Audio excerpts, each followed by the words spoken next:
Bismillah, alhamdulillah, wa salatu wa salamu ala rasulillah wa ba'd. So, what next question? He said, Allah subhanahu wa ta'ala said, Lahum qulubun la yafqahuna biha. They have hearts, but they have no understanding. They don't understand anything. And then Allah subhanahu wa ta'ala said, the hadith where he said that, Fil jasad mudghah. He said, in the body, there is a lump of flesh. And if that is salim, if that is good, then the whole body is good. If that is corrupted, the whole body is corrupted. And then we have also where Allah subhanahu wa ta'ala mentioned, Illa man atallaha bi qalbin salim. لا ينفع مال ولا بنون. It's not your wealth and it's not your children which will benefit you. What will benefit you is Qalb salim. Now, question therefore, Umar said is, so therefore does the heart, as in what is pumping, does it have the capacity to understand and to differentiate and to love and so on and so forth? Does it have all these capacities? Or is there some allegorical, metaphorical meaning?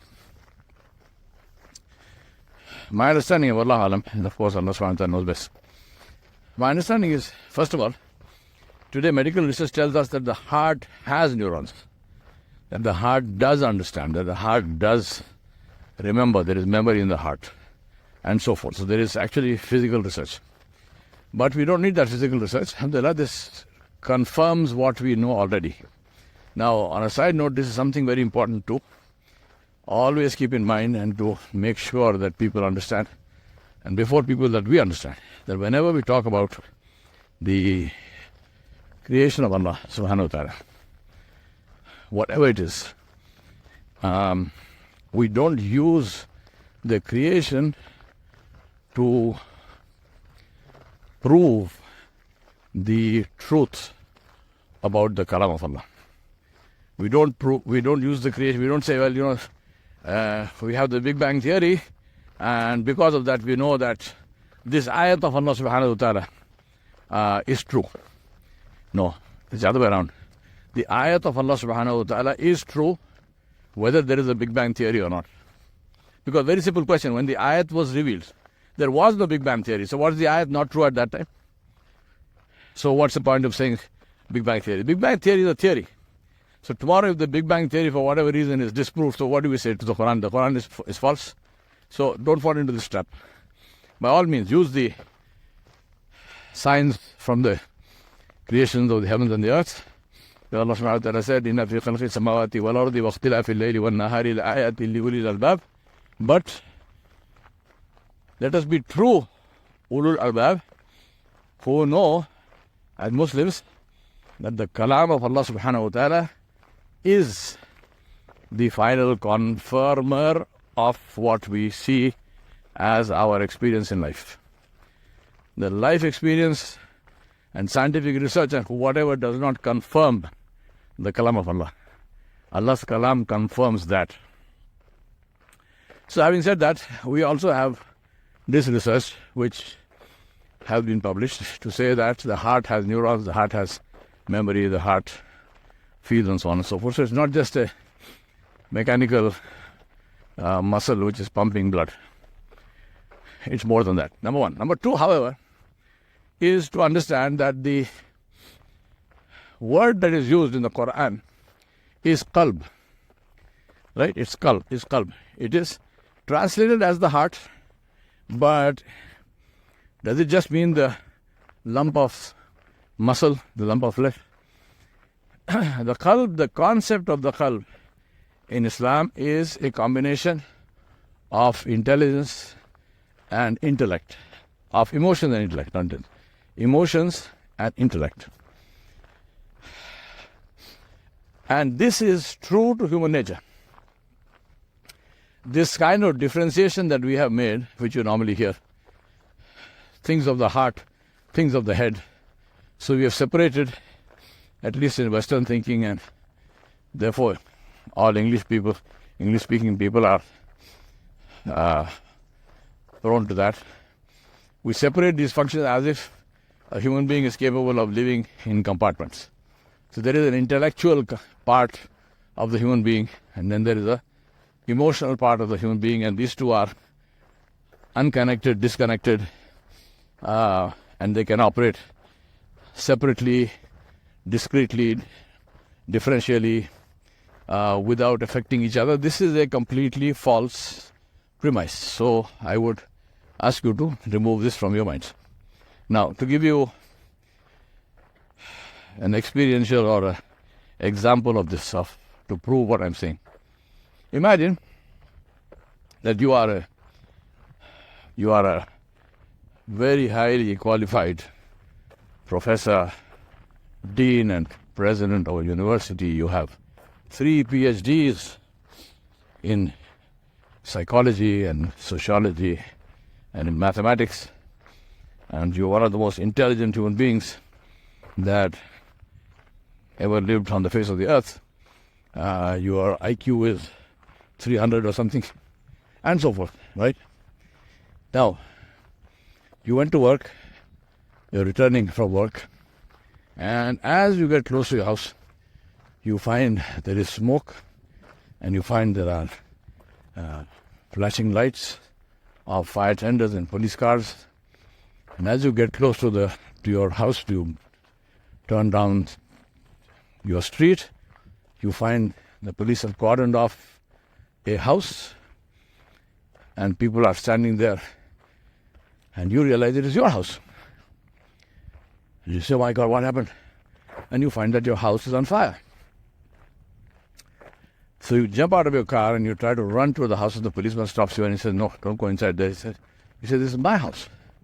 The policeman says, "No, don't worry, your family is safe."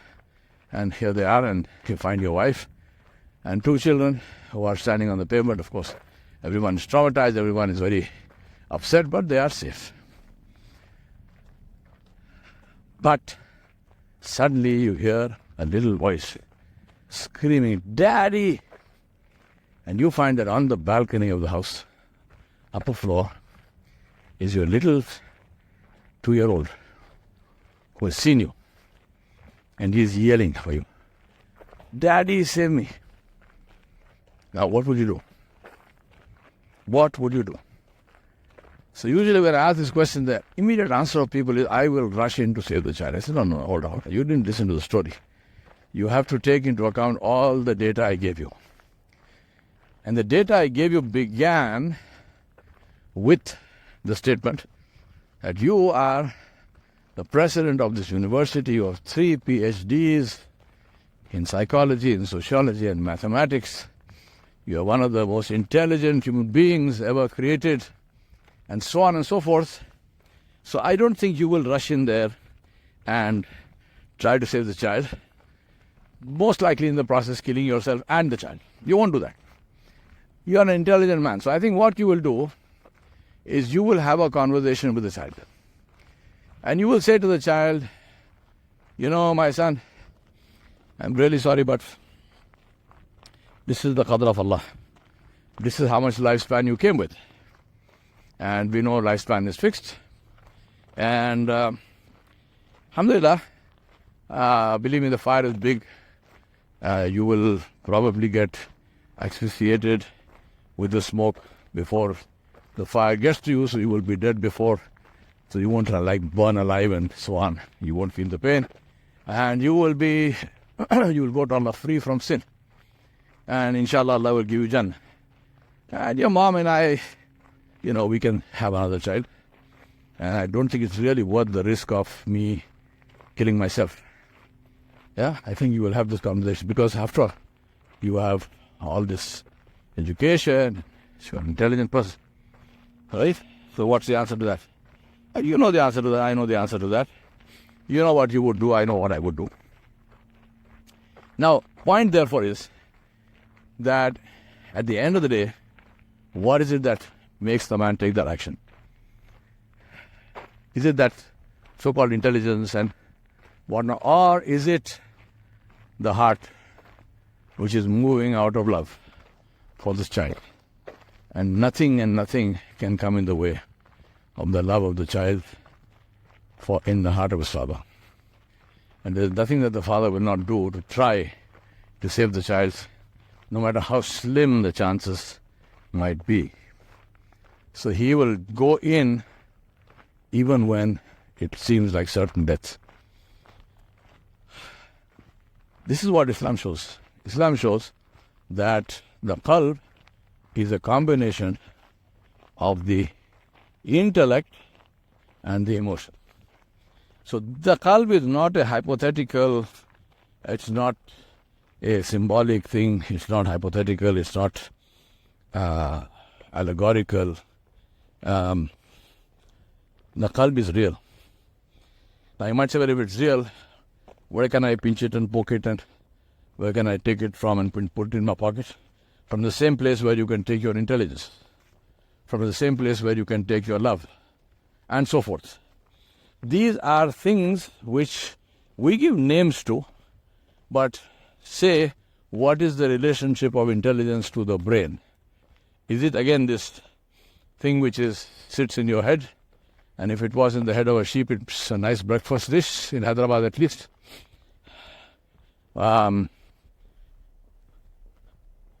Is the intelligence in there? Those neurons and the stuff which is in the head? Or is intelligence something which is associated with the brain in a way that Allah knows best? We don't understand that yet. Which one is this? And my understanding is that this is the relationship of the qalb to the pump or the flesh, the heart, which is there in the body of the human. Again, science does not prove or disprove anything. But we know today that people have heart transplants. Right? So now, imagine you are this Muslim, and you are this great faqih, and you are a great somebody who loves Allah subhanahu wa ta'ala over and above everything else, and you are an alim, and you are a hafiz of the Quran, and your heart decides to, take a holiday, and they grab you in time, they take you to the hospital, and there is a heart there which is available for transplant, and they transplant that heart into your chest, and alhamdulillah, everything works. Your body doesn't reject it. But later you discover that this heart was the heart of a Hindu priest. And this Hindu priest worshipped idols all his life. And he died on that. Or this heart was the heart of a Christian priest or of a rabbi. And they did their thing all their lives and they died. And this heart now is in your chest. So what do you think happens to your iman? What do you think happens to your love for Allah? You know what I think happens to your love for Allah? It increases. So subhanallah, Ya Rab, you gave me this new life, so to speak. Huh? It's the same life. Allah didn't decree that you will die, so it's not a new life. What? So make me live this life in your obedience. This is what will happen. So just because this pump got replaced, it doesn't mean that everything that you associated with the qalb also got replaced. It doesn't get replaced like that. It does not get replaced because the qalb is the heart and we are saying this word heart and so forth because we don't have any other word to describe that, and we really don't understand what is this supernatural, for want of a better word, relationship between what is physically in my chest and the meaning of the word qalb. And meaning I don't mean as in tarjuma, translation, meaning as in the all in-depth understanding of what it means. So we don't have a word to, I don't have the word to describe that. So we're using the word heart, but that is what it means. So, Wallahu alam, Allah knows what He said and the Nabi Sallallahu Alaihi Wasallam knows what he says. But by this Qalb and this corruption of the heart is really meant not that you have, angina, or not that you have a problem of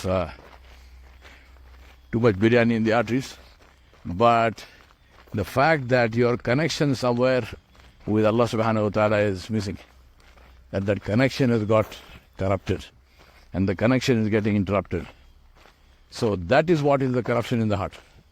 And that is what is meant by the salama of the qalb, inshallah. And as I said, Allah knows best, sharing with you my understanding. Jazakallahu khair wa salaam alaikum.